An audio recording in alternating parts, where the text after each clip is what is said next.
कि digital media आजकल कितना रेलेवेंट है, कितना पावरफुल है, कितना ज़रूरी है फॉर ऑफ एवरीवन। कोर्स एक तो जनरेशन का गैप भी गैप है। है, उनके दौर में वो टेक्नोलॉजी थी ही नहीं, और जब आई भी तो उन्हें लगता है कि ये तो शैतान का कोई आला है जो हमारे हाँ हाँ, बच्चे शैतान यूज़ का कर हाल है। रहे हैं। मैंने जब ये शुरू शुरू की वीडियोस डाली ना, तो मेरे मामू की ना मेरी अम्मा को कॉल आ गई और उन्होंने कहा कि ए अब्बास दे दिमाग ते असर हो गया है, शादी तो बाद हम्म। बहुत खुश हो गया है, मतलब कि वीडियोस पा रहा है इंस्टाग्राम दे उत्ते। और अम्मा अब्बा का क्या फीडबैक होता है, वो वीडियोस देखते हैं?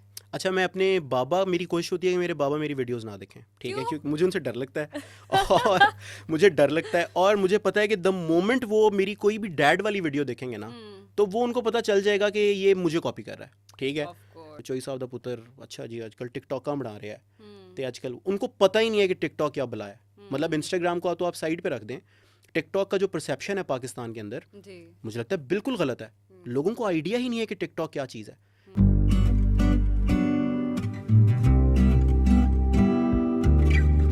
Welcome back to Irza Khan podcast. जब भी मेरे पॉडकास्ट में कोई डिजिटल क्रिएटर आता है तो मुझे बड़ी खुशी होती है, क्योंकि कॉन्वर्सेशन करने में बड़ी आसानी हो जाती है। तो आज हमने दावत दी है अब्बास रज़ा बुखारी को। हाँ यार, माँ ठीक, तू का सहा। माँ ठीक, तू का सहा। या मैंने ये आपकी रील देखी थी और मैंने आई गेस इसको लूप पर कितनी बार देखा है। सब ये बात सोचते होंगे कि यार ये किस तरह से टाइप कर रहे हैं, ये क्या अंदाज है, लेकिन किसी ने ये नहीं इमेजिन किया होगा कि यार रियल लाइफ में अगर सारे ऐसे ही बात कर रहे हो तो आपने उसको जिस तरह से रील फॉर्म में हमारे सामने पेश किया, that was absolutely amazing. Thank you so much Irza for having me here. बिल्कुल, मेरा जो परसेप्शन था when I started content creation, वो यही था और आइडिया भी यही था कि जो भी करना है वो आउट ऑफ द बॉक्स करना है। और हम्म। आउट ऑफ द बॉक्स चीज़ करने के लिए अक्सर लोगों को लगता है कि बहुत सोचना पड़ता है आपको, हम्म। या आपका पर्सपेक्टिव चीज़ों के ऊपर कोई बहुत ज़्यादा डीप होना चाहिए, या हम्म। फिर आप वेल रेड होने चाहिए हो। मुझे लगता है ऐसा नहीं है। आउट ऑफ द बॉक्स सोचने का मतलब सिर्फ ये होता है कि आपकी रोज़मर्रा की ज़िंदगी, आप डेली में जो चीज़ें करते हो, जो आपके इर्द गिर्द लोग चीज़ें करते हैं, आपकी जो ऑब्जर्वेशंस होती हैं, उनको एक विजुअल शक्ल दे देना, मुझे हम्म। लगता है कि वो काफ़ी होता है आउट ऑफ द बॉक्स कुछ भी करने के लिए। लेकिन हाँ, लोगों की ऑब्जर्वेशन की सतह मुख्तलिफ होती है। हम्म। और मुझे लगता है कि कॉमेडी, ह्यूमर जो ये वाला जॉनरा है, इसके अंदर आप खुद मुल्क के माया नाज कॉमेडियंस के साथ काम करती हैं प्रोफेशनली। इसका आपको मेरे से बेहतर पता है कि उन लोगों का जो सबसे बड़ा स्किल होता है वो उनकी ऑब्जर्वेशन होती है। और हम्म। उसी ऑब्जर्वेशन का इस्तेमाल करके ही वो लोग मकाम पाते हैं और वो अपने आर्ट के अंदर कोई जगह बनाते हैं। तो हाँ, मेरा आइडिया ऑफ कंटेंट क्रिएशन हमेशा हमेशा से ये था कि ऐसी चीज़ें जो कि बहुत ही सटल होती हैं, हम्म। जिनको लोग नोटिस नहीं करते, उनको आप कंटेंट की शक्ल दे दें। और मज़े की बात यह है कि आपको वो सटल लग रही होती हैं, हाँ, लेकिन वो हर किसी के लिए रिलेटेबल होती हैं। ऐसे ही है। और मैंने ऐसे, ये तो एक आइडिया आपने बोला, ऐसे मल्टीपल आइडियाज़ मैंने एग्जीक्यूट किए, हम्म। जिनको एट फर्स्ट एग्जीक्यूट करते हुए मेरे जहन में था कि हो सकता है यार ये शायद मेरे साथ होता हो, या हाँ। आसपास मेरे लोगों के साथ होता हो, या हाँ। इवन जब मैं कोई एक स्क्रिप्ट सोचता था तो I use to talk to my wife hmm. कि ओ आप, माय गॉड, यू आर या I married? Am married, I am oh. Married. तो I use to talk to my wife के is it relatable for you, और वो हम्म। कहती थी कि नहीं मेरे लिए तो इतना रिलेटेबल नहीं है। तो मैं हम्म। उसे कहता था कि अच्छा यार बॉयज़ के लिए होता है, एक मिनट आपके लिए नहीं होगा। हाँ। और वो इतना रिलेटेबल होता था फॉर हाँ। पीपल, और मैं फिर उसको एंड पे दिखाता था जब 3-4 दिन बाद उसके ऊपर कोई 7-8 लाख व्यूज़ हाँ। इकट्ठे होते थे ना, कि ये देखो हाँ। कितना रिलेटेबल है लोगों के लिए। I think brown house holds में जो होता है आप वही कंटेंट क्रिएट कर रहे होते हैं, तो वो हमारे लिए तो बहुत रिलेटेबल होता है, क्योंकि बचपन से हम अपने घरों पे ऐसे ही देखते हैं। अब आपकी एक वीडियो मैंने देखी जिस पर मैंने ज़िशान से कहा कि यार मुझे इनको बुलाना है। वैसे तो मैं आपका सारा कंटेंट फॉलो कर रही थी, उस दिन मेरे नज़रों से वो रील गुजरी कि ब्राउन डैड्स किस तरह से व्हाट्सएप की और यूट्यूब की खबरों पे यकीन फेक कर न्यूज़ पे। लेते हैं, हाँ, और सबको कहने लग जाते हैं कि ए हो गया जे। तो मैंने ज़िशान को दिखाई, मैंने कहा यार मुझे ना इनके साथ पॉडकास्ट करना है। तो ही टोल्ड मी कि वो आपको बहुत पुराना जानते हैं और डेक्लेमेशंस किया करते थे आप लोग। तो उस तो ज़िशान ने मुझे कहा कि यार ये बहुत इंटेलिजेंट आदमी है, और ये जिस तरह से नज़र आता है ना रील्स में, ये असल में ऐसा नहीं है, बहुत सीरियस बंदा है। तो मैंने कहा यार मतलब फिर तो ज़्यादा मज़ा आएगा बात करने का, तो प्लीज़ आप उनको कॉल कीजिए और बुलाइए। तो ये कंट्रास्ट कैसे है?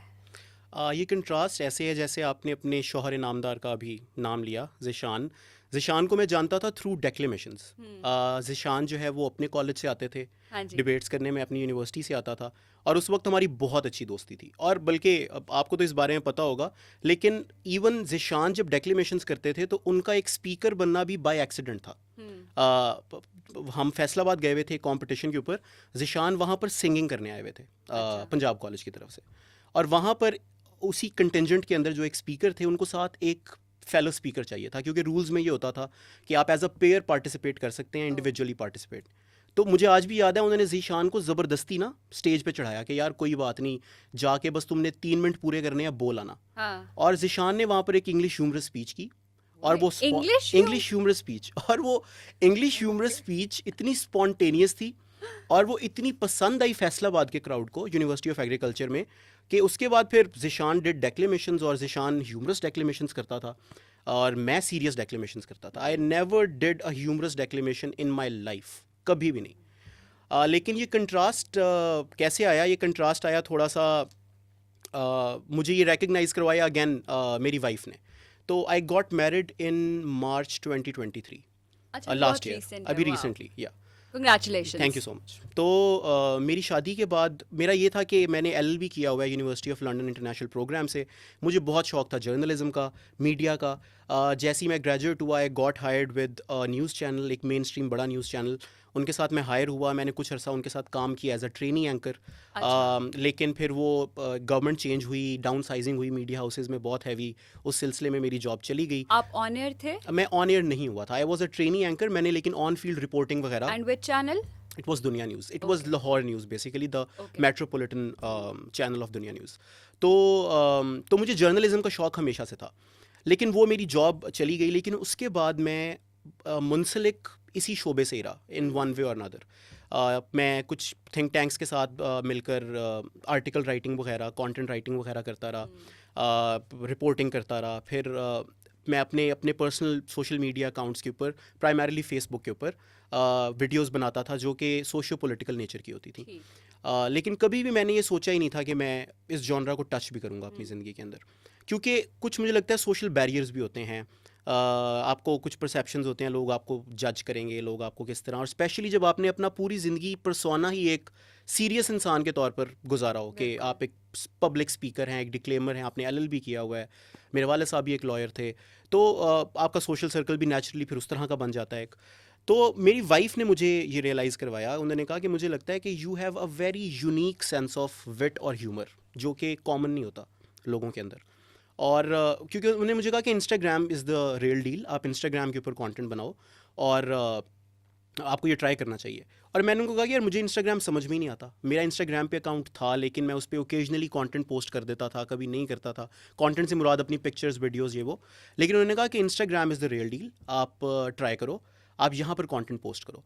और मैंने उनको यही जवाब दिया कि यार मैंने इंस्टाग्राम कभी यूज़ नहीं किया, मुझे पता ही नहीं है इंस्टाग्राम का एल्गोरिदम क्या होता है, हाउ डज़ इट वर्क।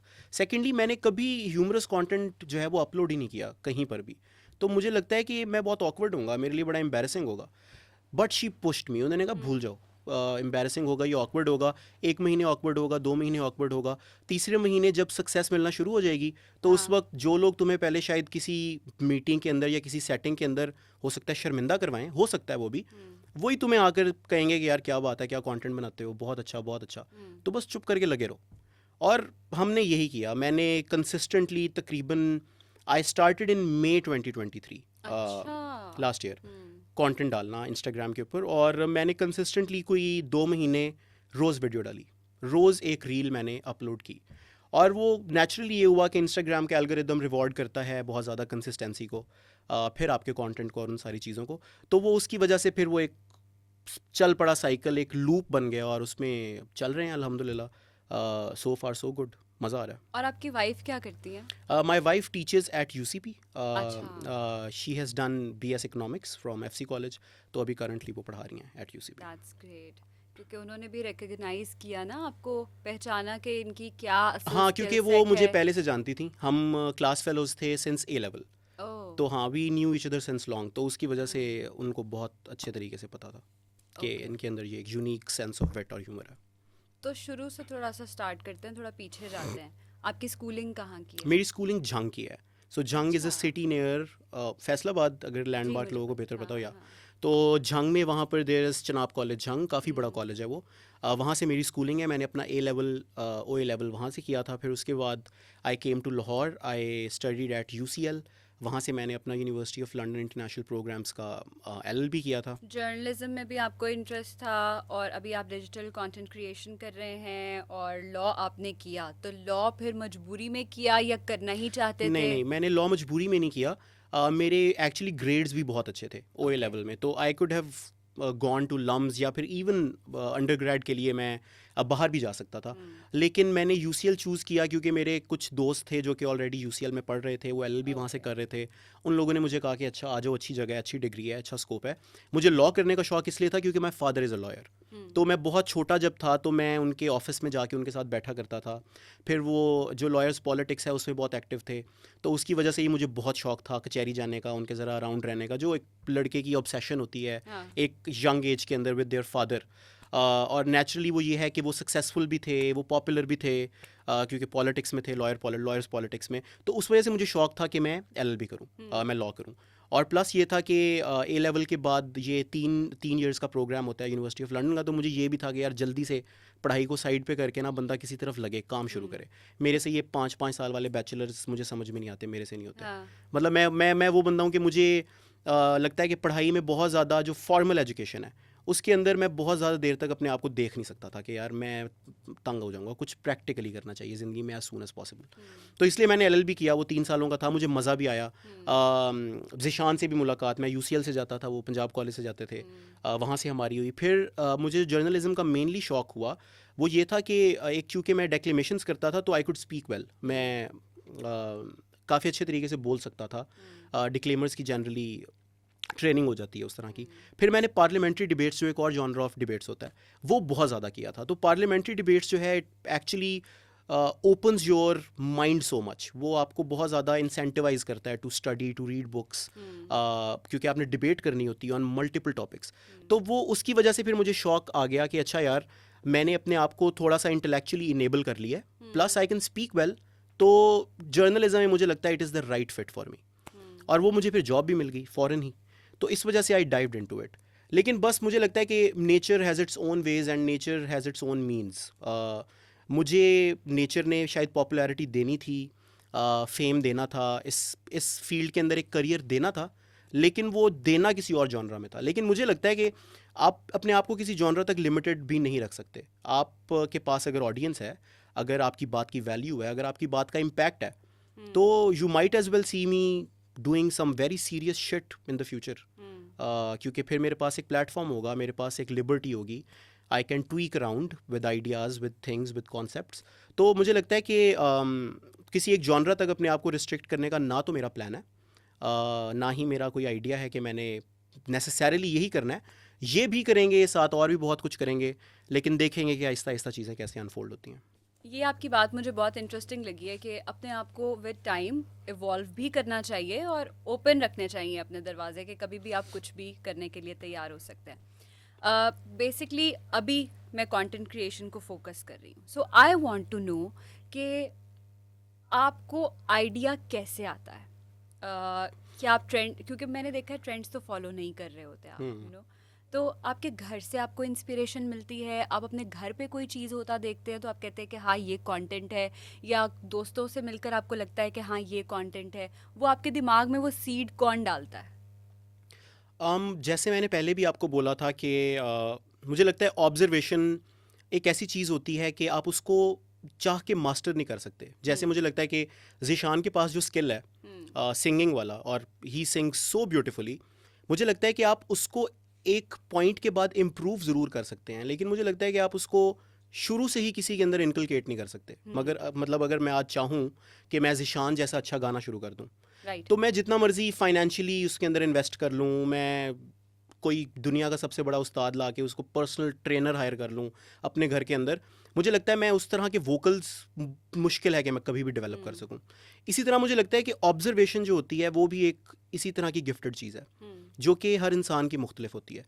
मुझे लगता है कि मेरी पर्सनली ऑब्जर्वेशन थोड़ी सी गिफ्टेड है, मैं और थोड़ी सी हिलेरियस भी है, कि मैं ऐसी सर्टन सिचुएशंस के अंदर जो कि शायद बहुत सीरियस हों, मैं उसके अंदर से ऐसी हिलैरिटी ऑब्जर्व करता हूँ जो कि शायद कोई और नहीं कर सकता। और एट टाइम्स मुझे उस छोटे होते हुए इस मामले में डांट भी पड़ी है कि किसी एक ऐसी इनअप्रोप्रिएट मोमेंट के ऊपर कोई ऐसा इनअप्रोप्रिएट जोक कर देना या बात पॉइंट आउट कर देना जिस पे वो मुझे कहें कि मतलब खुदा ना खास्ता कि किसी घर फौतगी हुई है तो तेनों इथे वेख के इस टाइम ए गल नज़र आ रही है। हाँ और वो चार्ली चैपलिन का ना एक कोट है, वो कहता है कि अगर आप ज़िंदगी को करीब से देखें तो ज़िंदगी एक ट्रेजेडी है, लेकिन ज़िंदगी को अगर आप दूर से देखेंगे तो ज़िंदगी एक कॉमेडी है।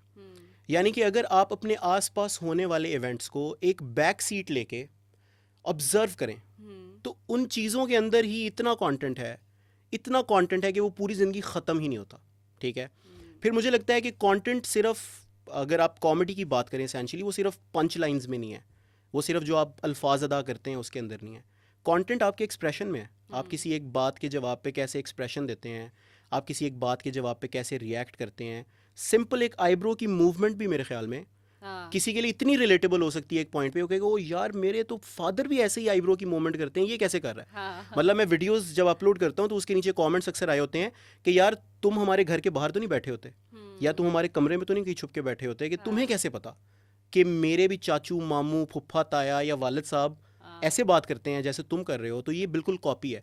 तो मुझे लगता है कि जो आपने पूछा कि सीड कौन डालता है, मुझे लगता है सीड, अभी आप मेरे से बात कर रही होंगी, कोई एक आधा सीड आपने डाल दिया होगा मेरे जहन में। कैमरा के पीछे बैठे हैं मेरे ऊपर बन रही होगी। हाँ, हो सकता है, you never know.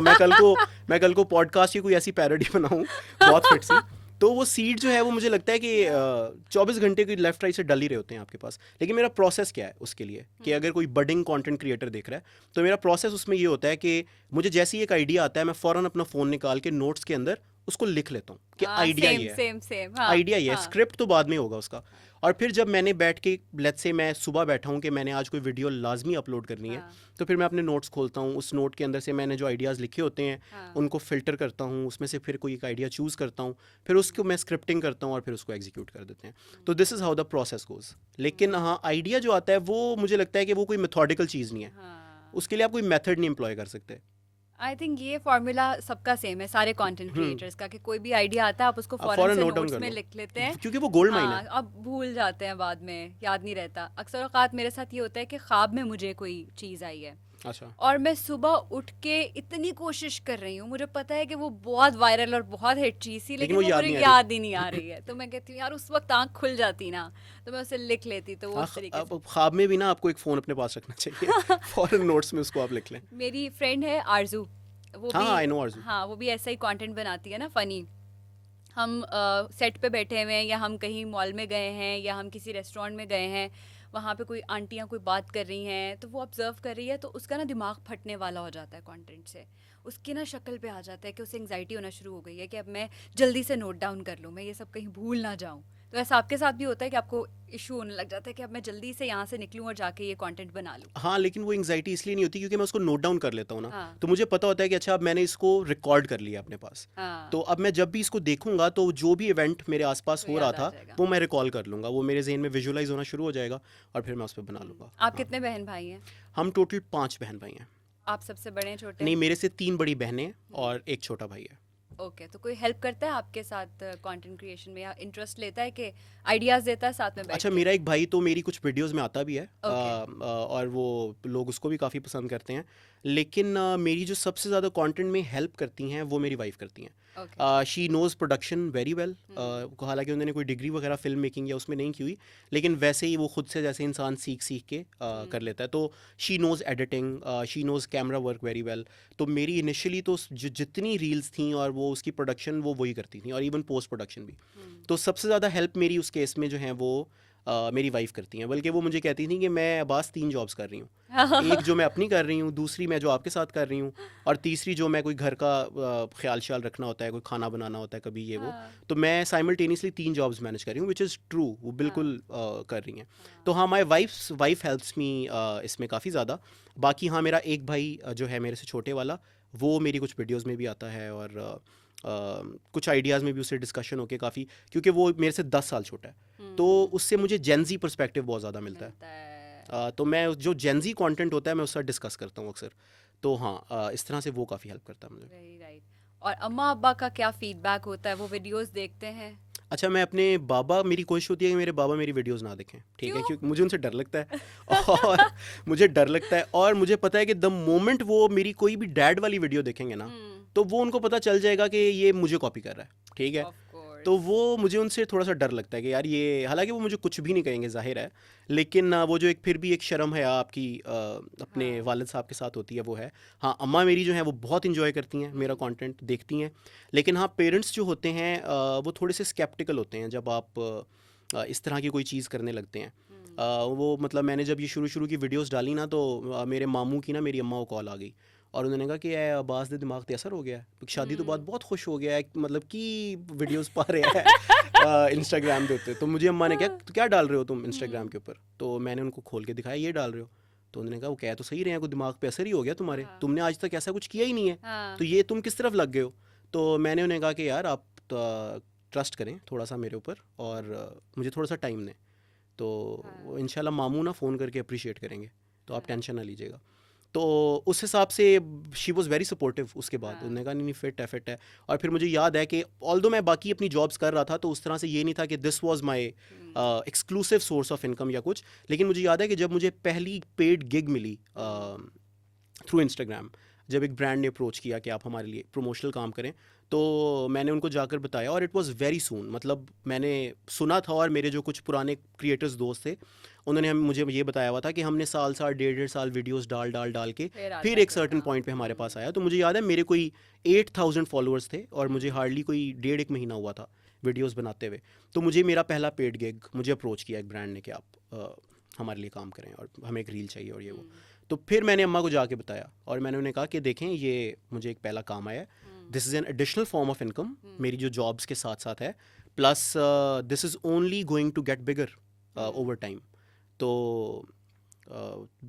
Thank you for backing my decision till now, और आगे ही मुझे बैक करें, तो इंशाल्लाह इसके आपको हर तरह से रिजल्ट्स नज़र आएंगे। कि क्योंकि पेरेंट्स नहीं समझते थोड़ा सा कि डिजिटल मीडिया आजकल कितना रेलेवेंट है, कितना पावरफुल है, कितना ज़रूरी है फॉर एवरीवन। ऑफ कोर्स, एक तो जनरेशन का गैप गैप भी है। है, उनके दौर में वो टेक्नोलॉजी थी ही नहीं, और जब आई भी तो उन्हें लगता है कि ये तो शैतान का कोई आला है जो हमारे हाँ हाँ, बच्चे शैतान यूज़ का कर हाल है। रहे हैं। प्लस ये है कि मेरा इसके ऊपर एक टेक है कि जो लोग जो रैग्स टू रिचेस वाली स्टोरीज होती हैं ना, कि जो लोग बिल्कुल ही स्क्रैच से उठ के ज़िंदगी में कुछ बनाते हैं, कोई शक नहीं है इस बात में कि उनकी बेइंतहा स्ट्रगल होती है, और वो जिन मसाइल से गुजरते हैं उनके बारे में हम सोच भी नहीं सकते अपनी ज़िंदगी के अंदर। लेकिन मुझे लगता है कि जो मिडिल क्लास और अपर मिडिल क्लास के लोग होते हैं ना, उनकी भी अपनी नेचर की कुछ मुख्तलिफ स्ट्रगल्स होती हैं, उनके कुछ सोशल बैरियर्स होते हैं, जो सोशल बैरियर्स उनके रास्ते में रुकावट बनते हैं बहुत सारी चीज़ें करने में। मतलब मैं ऐसे बहुत लोगों को जानता हूँ जो कि बहुत टैलेंटेड होंगे,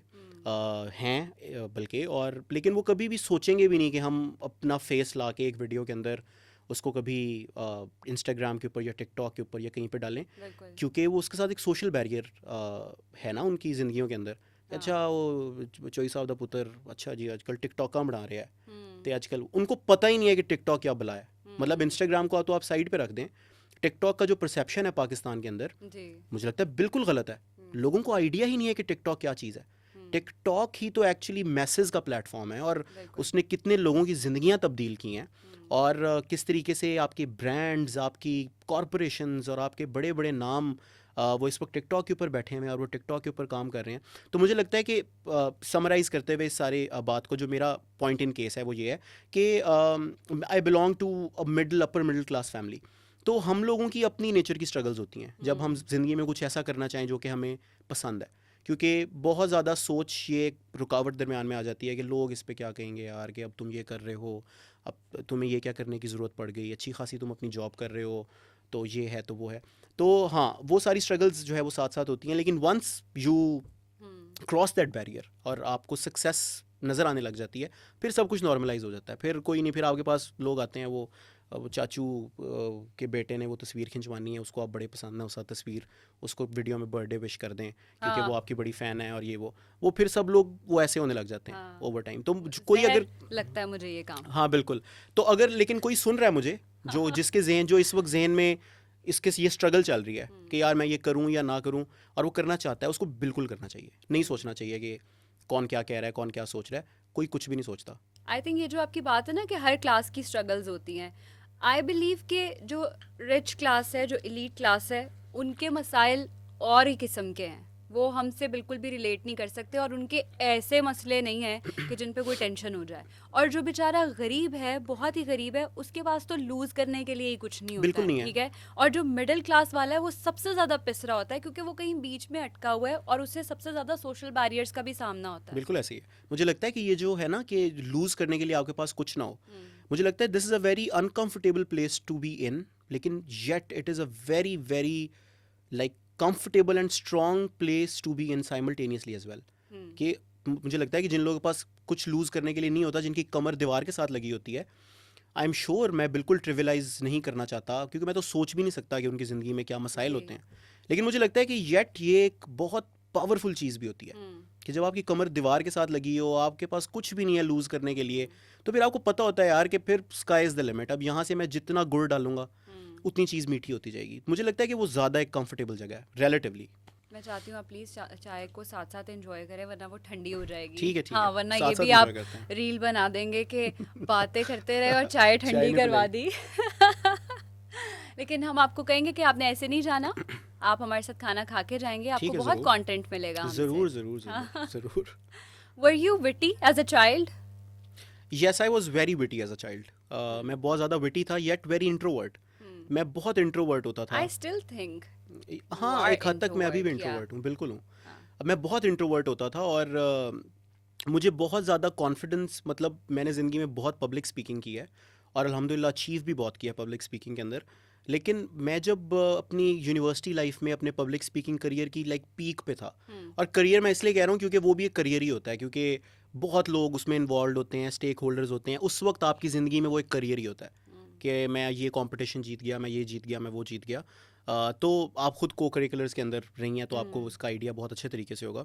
तो मैं तब सोचता था यार कि ये एक, मैं अगर 5 साल का बात सोचूं, वो ये कैसे कर सकता है यार जो तुम इस वक्त कर रहे हो, ये पॉसिबल ही नहीं है। मैं विजुलाइज नहीं कर पाता था, क्योंकि मैं बहुत इंट्रोवर्ट था। मैं, मेरे घर में जब मेहमान आते थे, मैं उनके साथ बैठ नहीं सकता था। मैं आता था ऐसे भाग के, ऐसे दूर से सलाम करके वापस अपने कमरे के अंदर, और अम्मा बुला रही हैं, बैठो अब्बास, वो उनके साथ गपशप लगाओ, ये वो, मैं किसी से बात नहीं करता था। आंटी को पोएम सुनाओ। हाँ, पोएम सुनाओ, नोज़ कहाँ है, हाँ। वो जो, वो तो टिपिकल जो एक एग्जीबिशन बच्चों की चला देते हैं वो मेहमानों हम के भी सामने। करते हैं ऐसे अपनी बेटी के अच्छा, आप भी साथ। करते हैं? हाँ हाँ, अब तो मतलब आपने, कहने को हम मिलेनियल्स हैं और वो हमारे से पुरानी जनरेशन थी, लेकिन कुछ बदला नहीं है खास। मैं उसको कहती हूँ, मुझे बहुत प्राउड फील होता है कि मेरी बेटी ये कर सकती है, हाँ, चलो सब करके दिखाओ। आपने लेगेसी कंटिन्यू किया है आगे से। कंटिन्यू किया, यस। चलें, कोई नहीं, अच्छी बात है। आप ना स्किट्स थोड़े डिफरेंट करवा लें। नहीं, यहाँ उससे बहुत आइटम्स आती हैं, वो आप गाने आइटम्स चेंज कर सुनाती लें। है, यस। पंजाबी में गाने सुनाती है, साथ में वो डांस भी करके दिखाती है, माशाल्लाह। हाँ, तो मैं बहुत इंट्रोवर्ट था, और मुझे ना कॉन्फिडेंस दिया मेरे नाना अबू ने, जो कि जिनकी अब डेथ हो चुकी है, अल्लाह उनकी मग़फ़िरत करे। 2007 में उनकी डेथ हुई थी। मैं बहुत करीब था उनके, और उन्होंने मुझे कॉन्फिडेंस कैसे दिया कि जब ये होती थी ना मजालिस वगैरह मुहर्रम में, तो वो मुझे पकड़ के ना खड़ा कर देते होते थे स्टेज के ऊपर। कि कोई ठीक है, मनकबत मेरी कोई कसीदा या तैयारी कुछ नहीं होती पढ़ो, थी, कोई ओके। कुछ नहीं होता था, लेकिन वो कहते थे कि बस खड़े हो जाओ, और जो भी आता है ना कि तुमने कोई लेट्स से नारा लगवाना है या ये वो, खड़े हो जाओ बस। क्योंकि उनको पता था कि इसका जो ये एक फ्राइट है ना, हाँ। इसको तोड़ने की ज़रूरत है, इसको एक्सपोज करने की ज़रूरत है टू सर्टन सिचुएशंस, जहाँ पर ये अनकंफर्टेबल फील करे, लेकिन थोड़ा थोड़ा साथ कॉन्फिडेंस भी गेन करता रहे। इसको लोगों के साथ बात करने का सलीका है, मजालिस के क्राउड इंस्टीट्यूट हो, से बेहतर और क्या है नहीं। तो वहाँ से जो है वो मैंने कॉन्फिडेंस गेन किया बेसिकली, आहिस्ता आहिस्ता आहिस्ता। तो मैं बहुत इंट्रोवर्ट था जहाँ से हमारी बात शुरू हुई। तो विटी लेकिन मैं था, मैं विटी बिल्कुल था। वही बात है कि चीज़ें मैं ऑब्जर्व कर लेता था, लेकिन मैं उनको बोलता नहीं था क्योंकि शर्म आती होती थी। लेकिन हाँ, जब मेहमान चले गए हैं और आप बहन भाई बैठे हुए हैं आपस में, तो वहाँ पर बैठ के फिर मैं जोक्स वगैरह क्रैक करता था कि वो आंटी ये कह रही थी, ये कह रही थी, उन्होंने ये पहना हुआ था, वो ऐसी लग रही थी, ये वो। तो हाँ, वो एक विट था मेरे अंदर, और वो विट भी मैं फिर अपने मरहूम नाना का जिक्र करूँगा, क्योंकि वो बहुत विटी थे। मतलब he had an amazing sense of humour, amazing sense of humour. वो एक शायर भी थे, और वो तो बल्कि सिचुएशंस के ऊपर ना, जब एक कोई वो शायरी लिख देते होते थे। मतलब कोई एक फैमिली में इवेंट हुआ है, उसके ऊपर उन्होंने एक नज़म लिख दिया, और वो बैठ के नज़म सुना रहे हैं सारे घर वालों को, और वो इतनी फिट होती थी, मतलब वो सिर्फ ये नहीं कि वो राइम हो रही हैं, बल्कि हाँ। वो कंटेंट वाइज भी वो जिस तरीके से हर चीज़ को डिस्क्राइब करते थे, मंजर कशी करते थे, वो नेक्स्ट लेवल होता था। तो मैंने विट भी जो है वो बहुत ज़्यादा नाना से नाना सीखा से सीखा, आपने। उनसे मैंने इनहेरिट किया। तो हाँ, विट था मेरे अंदर। तो विद टाइम आपको अब लगता है कि आपने अपनी उस चीज़ को ओवरकम कर लिया है, वो जो इंट्रोवर्ट वाली थी, और अब आप पब्लिकली भी वीडियोस बना सकते हैं, या अभी भी यू स्टिल फील शाय और अपने रूम में ही जाके वीडियोस बनाते हैं घर पे ही? यार मुझे लगता है कि मैं कभी किसी मॉल में अभी तक तो नहीं वीडियो बना सकता। नहीं बना नहीं सकते, तो नहीं, आप व्लॉग कभी नहीं कर सकते? मैं व्लॉग नहीं कर सकता, ठीक है। मैं हाँ। एम्पोरियम के अंदर सेल्फी स्टिक के ऊपर फ़ोन लगाकर मैं नहीं घूम सकता बिल्कुल भी, ओए क्योंकि होए। मुझे बहुत ये होता है कि यार मुझे लेफ़्ट राइट लोग अब देख के, मतलब इवन अब भी, क्योंकि अब ये है कि कुछ थोड़े टाइम पहले से अब लोग रिकग्नाइज़ करना शुरू कर दिया बहुत ज़्यादा लोगों ने पब्लिक में। तो ये होता है कि मुझे, मैं जगह पे गया हूँ ना, तो वहाँ पर मेरे पास लोग आ जाते हैं जी कि आप हाँ जी हाँ जी हाँ हाँ जी। जी। तो कुछ लोग बात कर लेते हैं, किसी को पिक्चर चाहिए वो पिक्चर ले लेता है। हम्म। मुझे सबसे बुरे वो लोग लगते हैं जो रिकग्नाइज कर लेते हैं हम्म। लेकिन दूर से खड़े होकर ना डिस्कस कर रहे होते हैं वो कि मतलब तुम आ जाओ यार, बात कर लो, बात कर लो, हाँ। ठीक है, वो आइस ब्रेक ऑकवर्ड कर लो, सिचुएशन में ऑकवर्ड डाल देते सिचुएशन हैं। ना क्रिएट करो। और हाँ। स्पेशली फिर जब आप फैमिली के साथ भी हैं, हाँ। आप एक जगह पे बैठ के खाना खा रहे हैं और आप नोटिस कर रहे हैं कि राइट वाले टेबल पे 3 लोग बैठ के वो आपको डिस्कस कर अच्छा, रहे हैं। और वो जो छुप छुप के वीडियोस बना रहे होते हैं, क्या फोन ऐसे ही पकड़ा हुआ है हमने हाथ में अच्छा और हाँ, वीडियो बन रही होती मैंने है? मैंने ये चीज़ पर्सनली नहीं देखी। मेरी वाइफ ने मुझे 1-2 दफ़ा नोटिस हाँ। करवाया कि वो लड़की बैठी हुई थी या बच्चा बैठा हुआ था, तो दैट उसने ना ऐसे हैपेंस, फ़ोन रखा हुआ हाँ। था। हाँ, लेकिन ये तो बहुत अनएथिकल है मुझे लगता है पर्सनली। मतलब आप आ जाएँ, आप आएँ, पिक्चर लेनी है, आपने जो भी करना है, कोई आपको मना नहीं करेगा। आप एक मॉल का ट्रिप लगाएं, उसके बाद आके डीएम देखें तो आपको अपनी तस्वीरें और वीडियोस आ रही हैं हाँ, अंदर, मतलब बिल्कुल व्हाट ऐसे ही द है। हेल हाँ, ये हो चुका मैन। है, ये हो चुका है। ये बुरा होता है, अपनी फैमिली के साथ है, अपने माहौल में है, फिर जजमेंट्स अलग से। मैं बहुत कॉन्फिडेंट हूँ, मैं किसी के मुंह पर भी कुछ भी बोल सकती हूँ, मेरे आगे ना कोई फिल्टर नहीं लगा हुआ। मुझे कोई बात बुरी लग रही है, मैं कंट्रोल करना भी चाहूँ, मैं कई औकात नहीं कर पाती, मैं बोल देती हूँ। लेकिन ये जो व्लॉग करने वाला सीन है ना, मॉल्स में या पब्लिक प्लेसेस पे जाके, इसमें मैं भी थोड़ी सी अजीब हो जाती हूँ। आपको नहीं पता लोग क्या क्या बातें कर रहे होते हैं, मैंने तो सुनी भी है ना। छिछोरा भी कह रहे हैं आपको, अच्छा, शोखा भी कह रहे हैं, और फिर बीच में ना पीछे आ जाएंगे, हेलो हाय करते हुए गुजरेंगे। और कुछ यहाँ पे है, हाँ, हाँ, हमारे बिल्कुल है। लड़कों की इस तरह की मेंटालिटी है कि उन्हें तंग करना होता है, तो वो तंग करने के लिए आके पीछे कुछ बोलकर चले जाएंगे। अब उस सिचुएशन को अगर आप अकेले हैं तो फिर तो बिल्कुल हैंडल नहीं कर सकते, स्पेशली लड़की तो बिल्कुल ही नहीं कर सकती। बिल्कुल ऐसे ही है। हाँ, व्लॉगिंग तो मैं मतलब मुझे तो बहुत ही मुश्किल काम लगता है। लेकिन जो करते हैं भाई, हैट्स ऑफ टू देम। हाँ, सही है, नहीं भी हैट्स ऑफ और हैट्स ऑफ टू देम भी। कॉन्फिडेंस के लिए कॉन्फिडेंस के पूरे लिए, हाँ, नंबर हैं। कॉन्फिडेंस के लिए पूरे नंबर हैं, बिल्कुल। मैं किसी पब्लिक प्लेस में पता है कब शूट कर सकूंगा कि मेरे लिए पूरा एक एरिया कॉर्डन ऑफ है, ठीक है ना। ऐसा तो नहीं हो रहा अब। मेरे लिए एक एरिया कॉर्डन ऑफ है, कोई बहुत बड़ा प्रोडक्शन हाउस है, उन्होंने वो जगह मेरे लिए ना कोई 20 स्क्वायर फुट की वो रखी हुई मुख्तस है। कर दी है। ऊपर जो है वो बड़े बड़े कैमरे लगे हुए हैं और हाँ। हर किसी को पता है कि यहाँ पर कोई शूट हो रहा है। हाँ। फिर मेरे से आप पूरा दिन शूट करवा लें वहाँ पे, हाँ। लेकिन खुद इनिशिएटिव लेके ना नहीं। मेरे से नहीं होगा ये। मतलब मुझे लगता है गलत बात है, हाँ। ऐसा नहीं होना चाहिए, लेकिन नहीं होगा। हाँ, लेकिन मुझे किसी क्राउड को एड्रेस करते हुए कोई मसला नहीं है। मेरे सामने आप 5,000 का क्राउड बिठा दें, हाँ। लेकिन उस क्राउड को ये पता हो कि ये वाला बंदा इस इसको वक्त सुनने के लिए इसको आए सुनने के हम। लिए हम आए हुए हैं, हाँ। ठीक है ना। मैं उनसे 2 घंटे बात कर लूँगा, लेकिन ये रैंडमली मेरे से जो है ना वो ये नहीं होता। हाँ। पता नहीं क्या है, मतलब I am trying to fix it. मुझे लगता है कि ये एक बैरियर है, उसको ओवरकम करना चाहिए, क्योंकि कंटेंट कब तक ही आप बंद कमरों में और उसमें आप बना सकते हैं। हाँ। आपको इंडियन क्रिएटर्स जो हैं वो, मुझे कुछ इंडियन क्रिएटर्स बहुत पसंद हैं। मुझे लगता है इंडियंस ने कंटेंट की गेम एस कर दी हुई है, और हम लोग पाकिस्तानी क्रिएटर्स जो हैं वो वी आर लैगिंग बिहाइंड बहुत सारी चीज़ों में उनके मुझे मुकाबले में। लगता है कि उनकी आवाज़ भाई एक कम्युनिटी बन चुकी है डिजिटल क्रिएटर्स की। वो सारे आपस में बहुत ही Connected हैं। टाइट नेट हैं, बिल्कुल और है। उनकी आपस में बहुत बॉन्डिंग है। वो लोग अपने मीट एंड ग्रीट्स रखते हैं, वो साथ में कोलैबोरेट करते हैं। हमारे यहाँ पे अगर आप किसी को कह दोगे ना तो कहेगा हाँ आया है ना मुझसे कहने के लिए, हाँ, बिल्कुल ऐसे ही है। क्या इसे व्यूज़ चाहिए मेरे। और देखें ना, वो इकोनॉमी भी तो कितनी बड़ी है ना।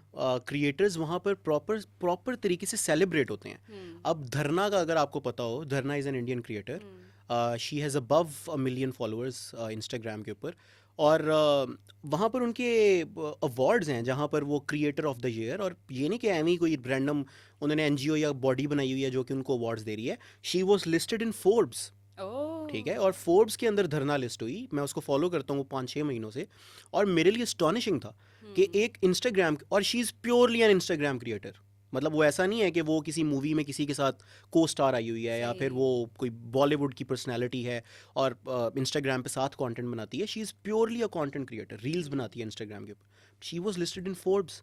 और वो जिस तरीके से वो लोग सेलिब्रेट होते हैं, मुझे लगता है कि this only adds to the quality of work that they do, क्योंकि वो इंसेंटिव इतना बड़ा है ना आपको काम करने का। मुझे लगता है कि पाकिस्तान में, मैं इस चीज़ से भी एग्री करूंगा कि उस क्वालिटी का एक तो कंटेंट भी नहीं प्रोड्यूस हो रहा, लेकिन मुझे लगता है कि अभी पाकिस्तान में कंटेंट क्रिएटर्स की जो इकोनॉमी है उसको बड़ा अंडर अप्रिशिएट किया जा रहा है। हाँ जी। उसको उस तरीके से रिकग्नाइज नहीं किया जा रहा। आप देखेंगे अभी वर्ल्ड कप हुआ इंडिया के अंदर, तो आईसीसी ने, इंटरनेशनल क्रिकेट काउंसिल ने इंडियन लोकल क्रिएटर्स को इंगेज किया वहाँ पर आके, जहाँ पर वो आईसीसी के लिए कंटेंट बना रहे हैं। और क्रिएटर्स ये भी नहीं कि वो कोई 20-20 25-25 मिलियन फॉलोअर्स वाले कोई क्रिएटर्स हैं या सेलिब्रिटीज़ हैं, जो वैल्यू प्रोवाइड कर और सकते जो हैं। वैल्यू प्रोवाइड हाँ। जिनका कंटेंट अच्छा है, जिनके पास इम्पैक्ट है। मतलब 3-3 लाख फॉलोअर्स वाले क्रिएटर्स, 2.5 लाख फॉलोअर्स वाले क्रिएटर्स, लेकिन वो लोग जाके इंटरनेशनल टीम्स के ड्रेसिंग रूम्स में कंटेंट बना रहे हैं, वो स्टेडियम्स के अंदर खड़े होकर कंटेंट बना रहे हैं और कोलैबोरेटेड पोस्ट डाल रहे हैं किसके साथ? आईसीसी के साथ। पाकिस्तान में कल्चर ही नहीं है। मुझे अभी मैं एक पीएसएल फ्रेंचाइज के साथ काम कर रहा हूँ अभी करंटली, तो और मुझे लगता है कि शायद I am the only creator on Instagram जो किसी फ्रेंचाइज के साथ इस वक्त एफिलिएटेड है। ऐसा ही है। बाकी कोई फ्रेंचाइज ने किसी को जो है वो हायर भी नहीं किया हुआ। और क्यों, उसकी वजह ये है कि उनको अंदाज़ा ही नहीं है कि अभी इस वक्त मार्केटिंग के लिए नहीं, अभी तक अंदाजा नहीं है, नहीं ये है। तो बड़ी हैरत की बात है। और मुझे एक और चीज़ बड़ी एस्टॉनिशिंग लगती है कि ब्रांड्स अभी तक ये एक्सपेक्ट करते हैं कि ये कोई रील ना 10-15 हज़ार में बना दें। हाँ हाँ, ये तो काफ़ी मसला है इस चीज़ में। बड़े से बड़ा ब्रांड आ जाता है और जब वो ये बोलता है कि हमारे पास बजट नहीं है, तो मुझे समझ नहीं आती। मैंने तो आई गेस कोई लंबा ही अरसा हो गया कि किसी ब्रांड के साथ काम किया हो, मुझे पैसे समझ में नहीं आते हैं कि आप पीनट्स देकर अपना काम कैसे निकलवा सकते हो। हाँ, काफ़ी होते हैं जो कि अंडर कोट करते हैं, लेकिन मुझे लगता है कि आप अगर, मैं अपने पर्सनल एक्सपीरियंस में आपको बताऊं तो, कि आप अगर थोड़े से स्टर्न रहे ना आगे से कि बस नहीं करना, ये एक बजट है और इस बजट के अंदर ही काम होगा, तो आहिस्ता आहिस्ता फिर मार्केट एट पार आ जाती है आपके साथ। फिर वो आपसे अकॉर्डिंगली ही बात करते हैं। लेकिन मुझे लगता है कि आप क्योंकि उतनी फ्रीक्वेंसी से कंटेंट बनाती भी नहीं है इंस्टाग्राम के ऊपर। इंस्टाग्राम पे हाँ थोड़ा मैं हाँ कभी हाँ, कभार, तो क्योंकि आप, मैं बहुत वो हो जाती हूँ, डीमोटिवेट हो हाँ जाती हाँ, हूँ उससे आप लेके। मुझे हाँ ज़्यादा लॉन्ग फॉर्म कंटेंट बना रही हैं हाँ, फेसबुक यूट्यूब के ऊपर। क्योंकि इसमें मैं किसी पे डिपेंडेंट नहीं हूँ, मुझे डायरेक्टली यूट्यूब और फेसबुक पे करते हैं। इंस्टाग्राम आपको डायरेक्टली पे नहीं करता, आपको अपने कंटेंट की कोई मोनेटाइजेशन नहीं है उसके ऊपर। पाकिस्तान में, पाकिस्तान में बाकी नहीं है, मुल्कों में है। तो यहाँ पर इंस्टाग्राम को भी लाइक थोड़ा सा अपनी गेम अप करनी चाहिए। इंस्टाग्राम पाकिस्तान का भी कोई यहाँ पे होना चाहिए। ऑफिस होना चाहिए। जैसे फेसबुक भी आई गेस इधर नहीं है, लेकिन थर्ड पार्टीज के थ्रू उसके मतलब तरीकाकार हैं हाँ बिल्कुल है, कि बिल्कुल है, आप करवा सकते कर हैं। तो सकते मेरा हैं। वो हुआ वह सारा सीन। तो मुझे वो बेटर लगता है कि मैं अपना टाइम इस जगह पर इन्वेस्ट करूं, क्योंकि वहाँ पर आप कर भी रहे हैं तो ब्रांड डील्स आती भी हैं, फिर उनके साथ इतने झमेले हैं। अच्छा, ब्रांड्स डायरेक्ट भी नहीं आते, आते हैं एजेंसीज के थ्रू। एजेंसीज के थ्रू। अब एजेंसीज ने अपना अंदर कट रखना होता है, तो वो बड़े सारे उसके अंदर मसाइल हैं। मैं डीमोटिवेट हो जाती हूँ। मुझे कल एक एजेंसी ने कांटेक्ट किया और उन्होंने कहा जी कि वो कोई एक कोल्ड ड्रिंक का ब्रांड है, उसके लिए आपकी रील चाहिए। तो आपने ना ये रेट कोट किया था महीना पहले, हम्म तो इस पे इसके अराउंड हम कर लें। तो वो जो रेट था ना, वो मतलब शायद वो था कि जब मैंने बहुत शुरू में ये स्पॉन्सर्ड काम करना शुरू किया था ना, तो वो उस टाइम के अराउंड था। तो मैंने कहा कि यार ये मैंने आपको कब कोट किया रेट? तो वो कहते हैं कि आपने महीना पहले कोट किया मैं रेट। मैंने कहा वो स्क्रीनशॉट भेजे ना। अब उसने मुझे स्क्रीनशॉट भेजा, उसके ऊपर डेट लिखी हुई थी सितंबर 7। सितंबर के बाद अक्टूबर, नवंबर, दिसंबर, जनवरी, फरवरी, 5 महीने हो गए हैं। हो गया। वो मुझे कह रहे हैं आपने महीना पहले ये रेट हमें कोट किया था, तो आप इस पे कर लें। तो वो कह तो मैंने कहा कि नहीं यार, ये तो 5 महीने पहले का रेट है। उसके बाद से मेरी फॉलोअर्स, मेरी रीच जो है वो बहुत ज़्यादा बढ़ बढ़ गई है। गई। हाँ, और मैं अब करंटली जिसके साथ भी काम कर रहा हूँ वो मैं इस रेट के ऊपर कर रहा हूँ जो मैंने बिल्कुल। आपको कोट कर दिया है। तो नहीं, देखें वो लोकल ब्रांड है तो उसको आप सपोर्ट कर दें अगर थोड़ा सा। मैं कहा जी हम भी छोटे मोटे लोकल ब्रांड हैं, ठीक है। हम कैसे सपोर्ट कर दें? देखें ना, आप हमें सपोर्ट करें आप हमें अभी। सपोर्ट, वो जितना भी हाँ, छोटा ब्रांड है वो मेरे से तो एग्जैक्टली। फाइनेंशियली और नेटवर्थ के हिसाब से बड़ा ही ब्रांड है ना, हाँ डेफिनेटली। जी। तो आप मेरे से क्यों फेवर सीख कर रहे हैं? कि मैं उनको, ये फेवर नहीं है, ये एक फाइनेंशियल ट्रांजैक्शन है, एक कॉर्पोरेट कमर्शियल ट्रांजैक्शन है। तो let's take it that way. लेकिन नहीं, वो उनको समझ में नहीं आता, क्योंकि जनरली मुझे लगता है कि हमारी कॉम में ना प्रोफेशनलिज्म की कमी है थोड़ी है। सी। और फिर पैसों की बात तो चले, आपकी जो उनसे नेगोशिएशन हो रही है वो साइड पे, आपने जो एक कमिटमेंट किया है किसी के साथ कॉन्ट्रैक्ट के अंदर कि इस सर्टेन टाइम पे आपको पेमेंट हो पेमेंट हो जाएगी, जाएगी। वो उस पे नहीं पूरा उतरते। एग्जैक्टली, विच इज़ वाई मुझे बहुत कम ब्रांड डील्स मिलती हैं, क्योंकि मेरी सबसे पहले जो अब डिमांड होती है वही होती है कि आप मुझे 75% पेमेंट जो एडवांस में करें, नहीं देते। क्योंकि ये हो चुका है मेरे साथ। मेरे अभी भी बहुत सारे लोगों ने पैसे देने हैं, ब्रांड्स ने नहीं दिए हुए। आप आप बताएं तो रोजाना लीगल नोटिस भिजवाते हैं उनको, दे देते हैं, फौरन दे देते हैं। फॉलो अप करते रहो, मतलब ऐसा लगता है कि आप कोई भिखारी हो और आप अपने ही पैसे लाइक मांगते हुए इतनी शर्मिंदगी फील कर रहे होते हाँ, हैं। वो अनप्रोफेशनलिज्म है ना, बिल्कुल। हाँ ये इंटायरली मुझे लगता है सरायत कर गया है हाँ, हम लोगों के अंदर। लेकिन आई थिंक इसमें हमारी अपनी कम्युनिटी के लोगों की भी गलती है। हाँ हम बिल्कुल है। लोग मिलकर नहीं बैठते हैं, हम लोगों ने अपना कोई ऐसा पोर्टल नहीं बनाया हुआ कि जहाँ पे हम आपस में डिस्कस कर सकें कि ये इश्यूज चल रहे हैं। हाँ जी, अब ये देखें ना कि, और जब मैं ये कह रहा हूँ तो इस दौरान अच्छे ब्रांड्स भी हैं, अच्छी एजेंसीज ऑफ भी हैं, कोर्स, बिल्कुल यस, हैं। हाँ। मैंने ऐसे लोगों के साथ भी काम किया है कि जो कि अच्छी खासी पेमेंट होती थी, मैंने फ्राइडे को वीडियो डाली है और सैटरडे को मेरे बैंक अकाउंट में सीधा ट्रांसफ़र आ गया।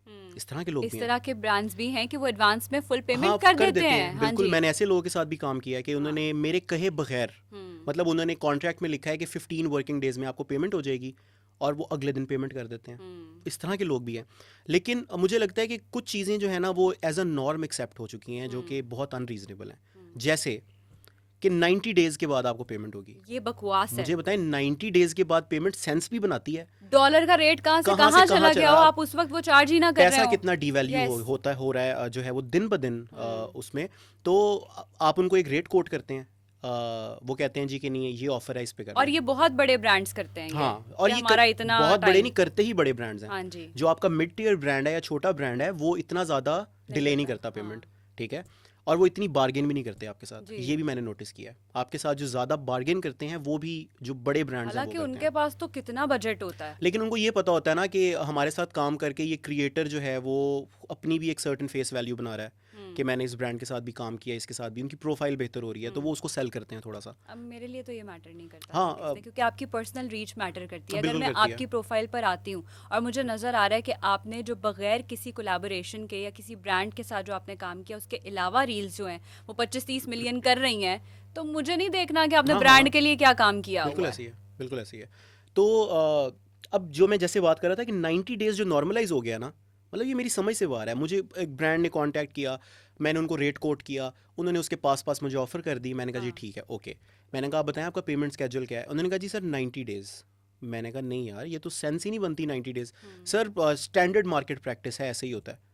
मैंने कहा यार कोई स्टैंडर्ड मार्केट प्रैक्टिस नहीं है, मैं ब्रांड्स के साथ काम कर चुका हूँ जो कि फ़ौरन पैसे दे तो देते हम हैं। क्या पिटिशन फाइल कर सकते हैं, सारे कंटेंट क्रिएटर्स उस पर साइन करवाएं कि हम नहीं मानते इसको और हम काम ही नहीं करेंगे किसी लेकिन के इर्जा ऐसा होगा नहीं, क्योंकि दरमियान में से 10 ऐसे क्रिएटर्स होंगे जो कि कहेंगे कि यार, ये पिट रही हूँ वो ना कहेंगे मैं। 90 या 150 दिन बाद दे दो, लेकिन काम दे दो, कोई यार मसला ये नहीं है। गलत है ना, इस और तरह तो और वो community मोस्टली नहीं आपको होता है बनती। बड़े क्रिएटर्स होंगे जो इस साइकिल पे डिपेंडेंट नहीं है, ठीक है ना। अब एक बंदा है, उसके 1.5-2 मिलियन फर्क ही नहीं पड़ता सब्सक्राइबर्स जो हैं वो यूट्यूब के, उसके लिए तो पॉकेट मनी आ रही है ना।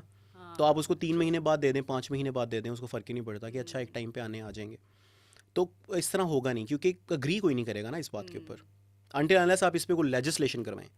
मैं गवर्नमेंट बनने का इंतज़ार कर रहा हूँ गवर्नमेंट से लेजिस्लेशन करवाएं, हम किसी को मिलें जाके, मिनिस्टर वगैरह को, हाँ। उसे कहेंगे यार इस पे आप लेजिस्लेट करें, इसको और हम रेगुलेट सिर्फ करें। वो लोग जाकर मिले जो इस बात पर अग्री करते हैं, ऐसे ही हर किसी को साथ नहीं मिलाएंगे फिर बिल्कुल ऐसी है। बीच में कोई गंदे अंडे ले जाए और फिर बाद में हम पिट रहे हों। सही है। तो अभी करंटली आप डिपेंड नहीं करते सोशल मीडिया की अर्निंग पे?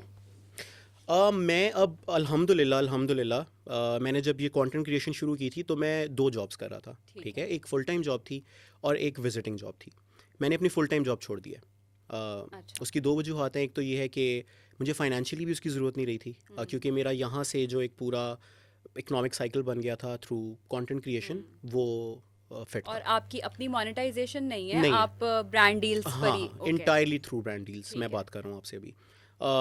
जो दूसरी मेरी एक विजिटिंग जॉब है वो मैंने अभी रखी हुई है, क्योंकि वो डिबेट्स कोचिंग की जॉब है, मुझे वैसे पसंद बहुत है और मैं उनके साथ स्कूल के साथ काम कर रहा हूँ 4-5 सालों से। तो वो मैंने रखी हुई है क्योंकि वो मेरे लिए थेराप्यूटिक भी बहुत होती है कि हफ्ते में 2 दिन जाके आप बच्चों के साथ बात भी करते हैं डिबेट भी करते हैं, ये तो वो उस हिसाब से रिलैक्सिंग होता है मेरे लिए। लेकिन अल्हम्दुलिल्लाह मैं डिपेंडेंट अब करंटली उस पर भी नहीं हूँ। मैं चाहूँ तो मैं उसको भी गिव अप कर सकता हूँ।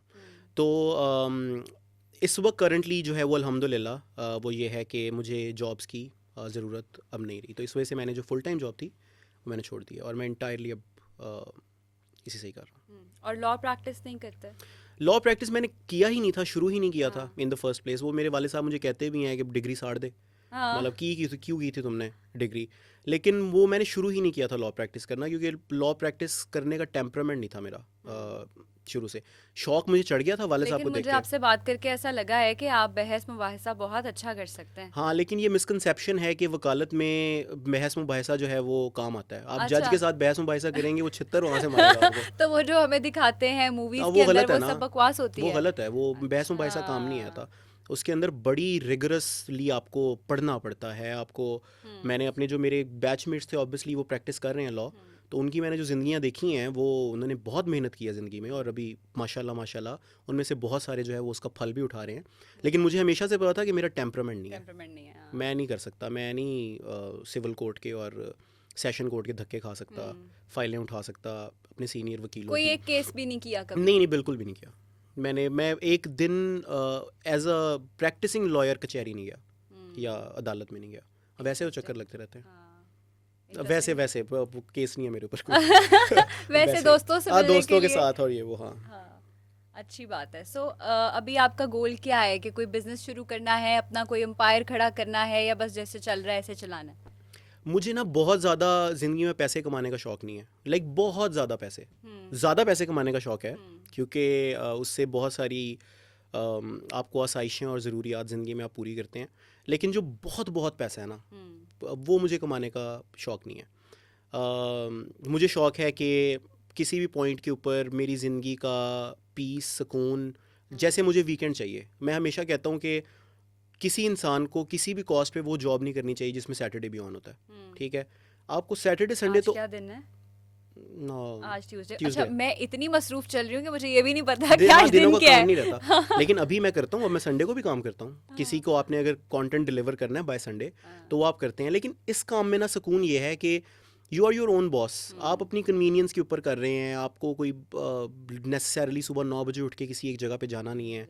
आप अपने घर के कंफर्ट से भी जो है वो काम कर करते हैं। सकते हैं, yes। तो इसलिए जो getting back to what I said कि मैंने कोई एम्पायर नहीं मुझे खड़ा करने का शौक़, मुझे कोई मल्टी मिलियन डॉलर्स कमाने का शौक़ नहीं है।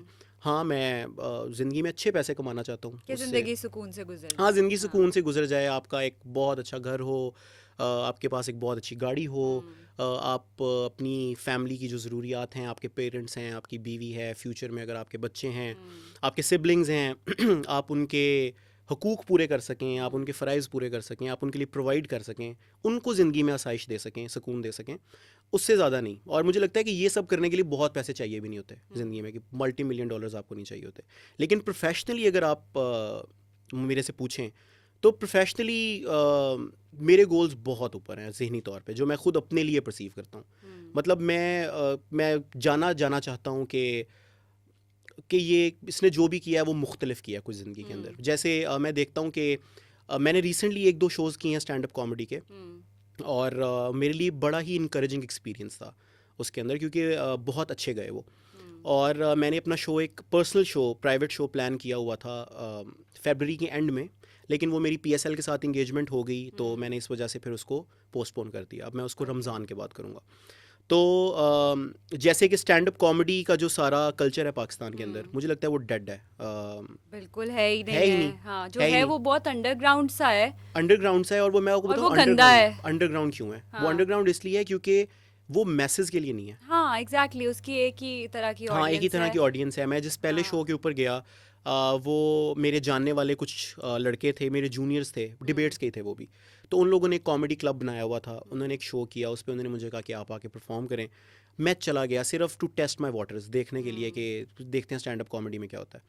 तो वो मैंने जो सेट लिखा कोई 10-12 मिनट का, वो बहुत फिट गया, ठीक है ना? मतलब मुझे पर्सनली बहुत मज़ा आया, और मुझे जो फीडबैक मिला क्राउड की तरफ से वो भी अमेजिंग था।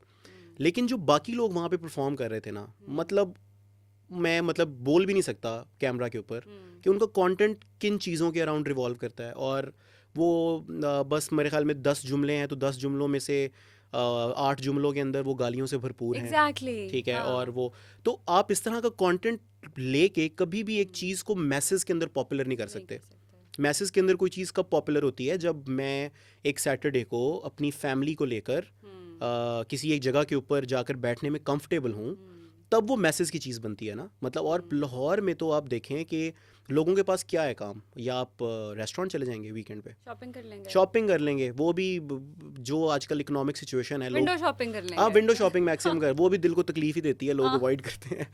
तो या आप मूवी देख लेंगे, बस और कुछ भी नहीं। ठीक है। और मूवी भी जो है वो आपको कॉम्प्रोमाइज्ड ही कोई देखनी पड़ेगी, क्योंकि इंडियन मूवीज़ यहाँ पर लगती नहीं है जो पॉपुलर है हमारे लोगों के अंदर ज़्यादा।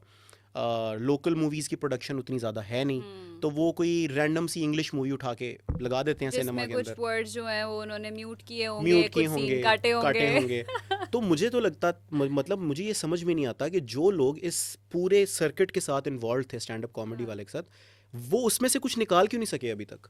वो लोगों को इंसेंटिवाइज क्यों नहीं कर सके यार कि ये एक ऑल्टरनेट फॉर्म ऑफ एंटरटेनमेंट है जो कि इतना बड़ा है। मतलब वाकई। आफ्ताब इकबाल साहब जो हैं, वो उनके मैंने शोज़ वगैरह देखे हैं। वो बंदा टोरंटो में जब शो करता है जाके, तो वो टोरंटो के अंदर मेरे ख्याल में 1000-1500 बंदा बैठ के उन लोगों के वो शोज़ देख रहा होता है और सुन रहा होता है। Yes. आप लाहौर में एक जगह पे 500 बंदा नहीं इकट्ठा कर सकते, ठीक है। तो मेरे लिए सक्सेस का मैट्रिक क्या होगा, प्रॉबेबली वो ये होगा कि 3 to 4 to 5 to 6 years down the line मैं लाहौर के अंदर एक शो कर रहा हूँ जिसके अंदर मैंने 5-6 हज़ार बंदा अपने सामने बिठाया हुआ है, वो बहुत बड़ी डील होगी वो। जो मुझे सुनने के लिए आया है, जो इसलिए मुझे सुनने के लिए आया कि हमने अब्बास को सुनना है, ठीक है। और वो पैसे भर के आए हैं। देखें 5,000 बंदा मुफ्त में इकट्ठा करना आसान है, पैसे दिलवा के इकट्ठा करना थोड़ा और ज़्यादा मुश्किल है। तो अगर आप सक्सेस का मैट्रिक पूछें तो हाँ शायद ये होगा सक्सेस का मैट्रिक कि मैं प्रॉब्ली एक वर्ल्ड टूर करूँ कॉमेडी का।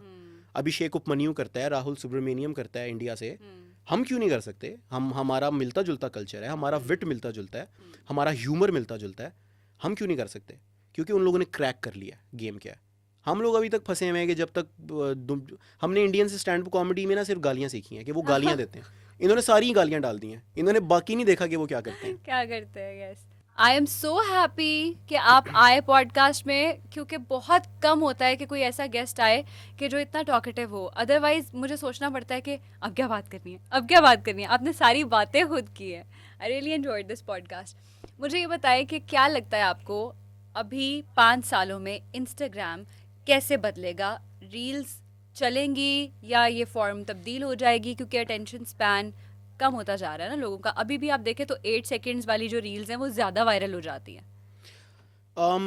रील्स चलेंगी अभी। रील्स इसलिए चलेंगी और इंस्टाग्राम को भी रील्स इसलिए चलानी पड़ी क्योंकि टिकटॉक आ गया था, ठीक है। इंस्टाग्राम ने पहले IGTV वो लेके आए थे जहाँ पर थोड़ी लॉन्गर फॉर्म वीडियोस वहाँ पर आई, फ्लॉप हो लेकिन गया था। वो फ्लॉप हो गया, वो नहीं चला। टिकटॉक आया, टिकटॉक ने गेम ही बदल दी कंटेंट की ना। और जितना ज़्यादा इन्फ्लक्स हो गया लोगों का टिकटॉक के ऊपर, तो रील्स के ऊपर जो इंस्टाग्राम का एल्गोरिदम इस वक्त सबसे ज़्यादा फेवर रील्स को करता है। सही। और वो इसीलिए करता है क्योंकि दे हैव अ कॉम्पिटिशन, और उन्होंने कॉन्स्टेंटली जो है वो लोगों को इंसेंटिवाइज करना है कि वो उनके प्लेटफॉर्म पे रहें, वो उनके प्लेटफॉर्म पे कंटेंट वगैरह देखें। तो अटेंशन स्पैन तो जितने लोगों के कम हो गए हैं, अब इससे ज़्यादा क्या ही है। अभी 1 सेकंड में आप आंख मार के True. इससे ज़्यादा क्या ही अटेंशन स्पैन कम होगा। मेरे जहन में शुरू में ये होता था यार अटेंशन स्पैन लोगों का जो है वो कम है, हाँ। लेकिन अब मेरे जहन से वो चीज़ निकल गई है, हाँ। ठीक है। अब मेरी अब रीसेंट वीडियोस देखेंगे ना, रील मैक्सिमम 130 सेकंड्स की हो सकती है, 1 मिनट 30 सेकंड्स 30 की। seconds, हाँ। मेरी रील 1 मिनट 30 सेकंड्स की होती है कि मैं ये पूरी कोशिश करता हूँ कि जो मेरे पास मैक्सिमम टाइम है ना, मैं उसको यूटिलाइज करूँ, ठीक है। क्योंकि जो बंदा 1 मिनट 30 सेकंड की रील नहीं देख सकता, वो मेरा कंटेंट एंजॉय नहीं कर सकता, सही बात उसको है। मेरे प्लेटफॉर्म पे नहीं होना चाहिए, ठीक है। तो मेरा मकसद वीडियो के ऊपर 15 मिलियन व्यूज़ लेना या 20 मिलियन व्यूज़ लेना नहीं है। मेरा मकसद क्या है कि मेरी एक कांस्टेंट अमाउंट ऑफ ऑडियंस हो जो कि मेरे प्लेटफॉर्म पे है, जो मुझे पीरियोडिसिटी साथ, जो मुझे कंसिस्टेंटली देखती है। और मेरी किसी रील पे 15 मिलियन व्यूज़ हो ना हो, लेकिन मेरी हर रील पे अराउंड 1 मिलियन व्यूज़ आ रहे हैं ना, तो मेरे ज़्यादा खुश कोई नहीं है इस दुनिया के अंदर। और मुझे लगता है कि अगर कोई और क्रिएटर इस वक्त ये देख रहा है, तो मैं आपको ये बता दूं, मैंने ऐसे लोगों को देखा है कि जिनकी रील्स के ऊपर 50-50 मिलियन व्यूज़ होते हैं, 60-60 मिलियन व्यूज़ होते हैं, और एक रील नहीं 20-20 25-25 रील्स ऐसी होती हैं। जी। फॉलोअर्स आप उनके खोल के देखेंगे ना, अगर आप प्योरली इस टर्म्स के अंदर बात कर रहे हैं, ठीक है, क्योंकि जो लोग इंस्टाग्राम पे कंटेंट बना रहे हैं उनको सक्सेस चाहिए, और सक्सेस क्या है, फॉलोअर्स बढ़ जाएं आपके, रीच बढ़ जाए आपकी।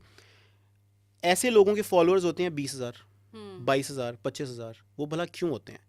वो इसलिए होते हैं कि इंस्टाग्राम के ऊपर आपके लिए सबसे ज़्यादा मुश्किल जो बटन प्रेस करवाना है ना, वो फॉलो का वो है। फॉलो का है। ठीक है, सही कह रहे हैं आप। आप 8-10 सेकंड की वीडियो बनाएंगे, वो बहुत वायरल होगी, उसके ऊपर कोई 2 मिलियन लाइक्स होंगे, 5 मिलियन शेयर्स होंगे, उसको कोई 30-35 मिलियन व्यूज़ मिल जाएंगे, लेकिन वो वीडियो एट बेस्ट एक मीम होगी। उस हाँ। वीडियो के अंदर आपकी अपनी शख्सियत, आपका अपना विट, आपका अपना ह्यूमर, आपका अपना एलिमेंट, आपकी कोई डिस्टिंक्ट चीज़ व्यूअर के पास जा ही नहीं रही, जो उसको फोर्स करे कि यार इस बंदे को फॉलो करना बनता है। हाँ। क्योंकि यहाँ पर अगर ये अपना क्राफ्ट एक सर्टेन तरीके से दिखा रहा है, तो इसकी बाकी वीडियोस में भी ये चीज़ें मौजूद होंगी। लेकिन अब्बास कुछ लोग इस तरह के भी हैं कि जिनकी इतनी ज़्यादा मिलियंस में व्यूज़ नहीं जाते हैं, लेकिन उनके फॉलोअर्स जो हैं वो मिलियंस में हैं और वो बाय नहीं किए हुए उन्होंने, हाँ उनके हाँ, हैं, जैसे कुछ टिकटॉकर्स हैं इस बिल्कुल तरह ऐसे ही के, है। ठीक है, जिनका कंटेंट कुछ नहीं है, सिर्फ ये जो हमारे पेजेस हैं, फेसबुक के पेजेस या इंस्टाग्राम के पेजेस, उन्होंने उनकी तस्वीरें और वीडियोस लगा लगा के ट्विर्ल करने की या कुछ, उनको कोई बड़ी चीज़ बना दिया। या सेलिब्रिटी बना दिया है कि लोग उनको फॉलो करना, जो रिलीजियसली फॉलो करते हैं, और उनके कंटेंट में कोई बात नहीं है। तो उस पर आपका क्या टेक है? देखें, यही तो डिलेमा है जो कि मैंने पहले भी कहा था कि इंडियंस ने कंटेंट की गेम क्यों एस की है। मुझे मुझे बड़े लोग कहते हैं, मेरे इंस्टाग्राम के ऊपर भी ये लोग कह चुके हैं, डीएम में भी लोग आए कहते हैं कि तुम ना हमें थोड़े से ऑब्सेस्ड लगते हो इंडिया के साथ। मैं बिल्कुल इंडिया के साथ ऑब्सेस्ड नहीं हूँ, ठीक है, लेकिन मैं एक अच्छे आर्टिस्ट के साथ ज़रूर ऑब्सेस होता हूँ, ठीक है। और इंडियंस कंटेंट क्रिएशन के अंदर यही कर रहे हैं, ठीक है। वो कंटेंट के अंदर उनका मुकाबला चल रहा है कि कौन ज़्यादा अच्छा कंटेंट बनाता है। ये नहीं कि कौन ट्रांजिशन ज़्यादा अच्छी बनाता है। आई एम नॉट सेइंग कि ट्रांजिशंस वाला कंटेंट नेसेसरली बुरा होता है। नहीं, ऑफ कोर्स Of नहीं course होता, नहीं वो एक होता। डिफरेंट नीश है। डिफरेंट नीच है। मतलब हाँ। मैं आई वुड मेंशन यहाँ पर लारेब रहीम का, शायद आपको हाँ, पता हो, बिल्कुल। She makes brilliant transitions. मतलब लोग उनको जिस भी वजह से फॉलो करते हो, वो उनकी चॉइस होगी या उनकी प्रेफरेंस होगी। मतलब आई फॉलो लारेब रहीम और फैशन एक बहुत बड़ी फैशन एक इंडस्ट्री बहुत है, बड़ी यस। इंडस्ट्री है। आई फॉलो लारेब हाँ। रहीम क्योंकि मुझे वो जो जिस तरीके से वो आर्टिस्टिकली ट्रांजिशंस करती हैं अपनी रील्स के अंदर, मुझे वो बड़ा अच्छा लगता है हाँ। देखने में। It's so pleasing to the eye. मैं उनके क्राफ्ट को अप्रिशिएट करता हूँ, जिस तरह से इन्विजन करती हैं वो किसी एक रील को। बिल्कुल। तो मैं ये नहीं कह रहा कि नेसेसरली वो कंटेंट जो है वो बुरा है, लेकिन मुझे लगता है कि अपने आप को एक बॉक्स में नहीं आपको बंद कर लेना चाहिए। You should constantly keep thinking about newer ideas, newer avenues, आप और क्या बेहतर कर सकते हैं।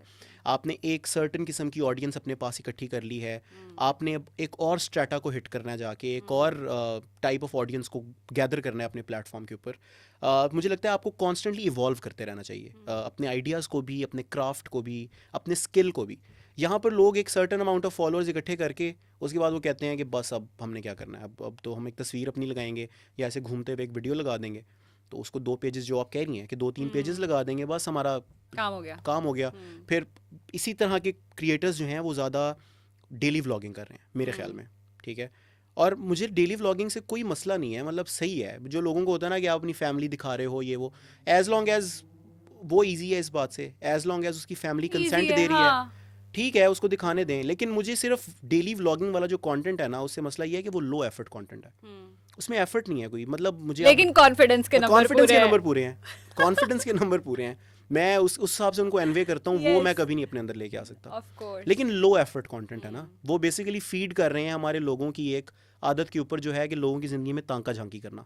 बहुत शौक है तो हमारे बिग आसपास बॉस में लोगों और को। क्या होता था? बिग बॉस क्यों इतना ज्यादा फेमस है? लोग अभी भी उसको इतना ज्यादा देखते हैं। अभी रिसेंट वाला जो उसका सीजन है इतना हिट किया है क्योंकि लोग जानना चाहते हैं कि किसी की लाइफ में क्या चल क्या रहा चल रहा है, एग्जैक्टली लड़ाइयाँ देखना चाहते हैं। हाँ। अब डेली व्लॉग में भी यही होता है ना कि आप बना रहे हैं तो पीछे से अब्बू ने डांट दिया या डांट बीवी से दिया, लड़ाई हो गई हाँ। या ये हो गया, आज उसने वो कह दिया, ये वो।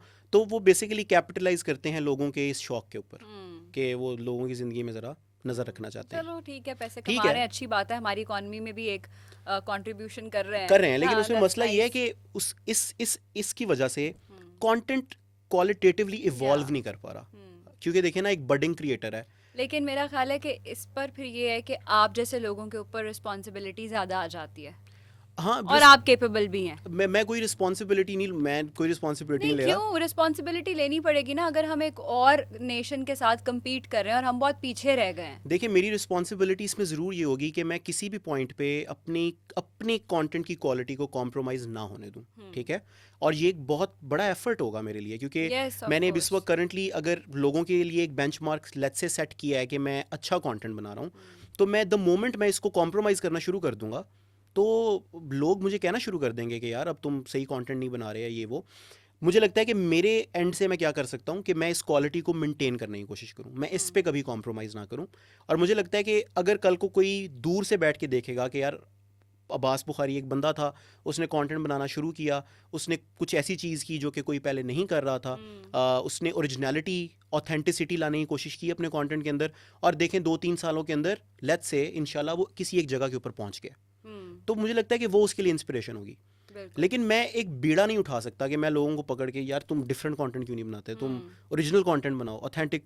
मतलब मेरी फीड पे लोग होते हैं, मैं उनको देख रहा होता हूँ, और जो मैंने बात पहले की है मैं उनको यही कहना चाहता हूँ कि 20 मिलियन व्यूज़ किसी एक वीडियो के ऊपर गारंटी नहीं है आपकी सक्सेस की। एज लॉन्ग एज वो वीडियो 8 सेकंड की है, 9 सेकंड की है, 10 सेकंड की है, वो एक रैंडम ऑडियंस के लिए, व्यूअर के लिए सिर्फ एक मीम है, उससे ज़्यादा कुछ नहीं है। आपकी शख्सियत किसी भी तरीके से उसमें निकल के उस इंसान के लिए सामने नहीं आ रही। तो कोशिश करें अपने कंटेंट के अंदर कि अपनी शख्सियत को ज़्यादा सामने, अपने क्राफ्ट को, अपने स्किल को, कोई ऐसी चीज़ जो कि आपको लगता है जिसमें आप सबसे अच्छे हैं, वो लोगों को रिकग्नाइज करवाएं अपने बारे में। फिर आपके साथ लोग जुड़ेंगे, फिर आपके पास आएंगे, वरना आप एक रैंडम मीम पेज बन के रह जाएंगे, जिसको लोग सिर्फ इसलिए कहते हैं अच्छा स्क्रॉल देखा, मीम अच्छा बनाया, स्क्रॉल डाउन कर दिया। वो वेट नहीं करेंगे आपके वीडियो डालने का कि अब दोबारा अगली वीडियो कब डालेगा। क्यों? क्योंकि आप अगर मीम बना रहे हैं ना, 100 पेजेस और हैं जो मीम्स बना रहे हैं, ऑफ कोर्स उनको आपसे मीम नहीं मिलेगा, उन 100 पेजेस से मिल जाएगा। लेकिन जो आप डिस्टिंक्टिवली किसी को ऑफर कर सकते हैं, वो सिर्फ उनको आपसे मिलेगा। वो आपका इंतज़ार करेंगे कि यार वीडियो डालो। मुझे मैसेजेस आते हैं, अल्हम्दुलिल्लाह, अल्लाह का शुक्र है, खुशी होती है कि हालांकि मैं कोशिश करता हूँ कि मैं हफ्ते में 3 वीडियोस डाल दूँ, जो कि काफ़ी नंबर है, मतलब 3 वीडियो में 3 बहुत है वीडियोस बनाना हफ्ते में। लेकिन लोग कहते हैं कि आप ज़्यादा बनाया करें, आप हम वेट करते हैं आपकी वीडियोस का।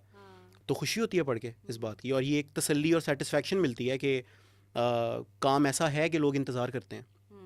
तो कोई भी अगर बडिंग क्रिएटर, कोई अपकमिंग क्रिएटर जो चाह रहा है, वो देख रहा है, तो मेरा उसको सिर्फ एक मशवरा है, और मुझे ये मशवरा मेरे एक दोस्त ने दिया था, खाकान शाहनवाज का, अगर आपको पता हो, ही इज़ एन एक्टर।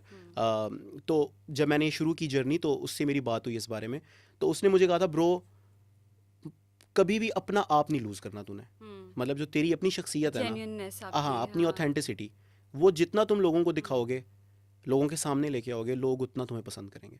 तो मुझे लगता है ये बेस्ट मशवरा है, इससे ज़्यादा मशवरा अच्छा कोई हो ही नहीं सकता। आई थिंक हम अभी भी और 2 घंटे बात कर सकते हैं, लेकिन चूंकि हम लाहौरी हैं और मेरी भूख से जान निकल रही है, तो अब हम चलते हैं खाना खाते हैं। थैंक यू सो मच, आप आए, आपने हमारे लिए वक्त निकाला, बहुत बड़ी बात है मेरे लिए। Thank you so much Riza, it was a pleasure, बहुत मज़ा आया आपसे बात करके, बहुत शुक्रिया।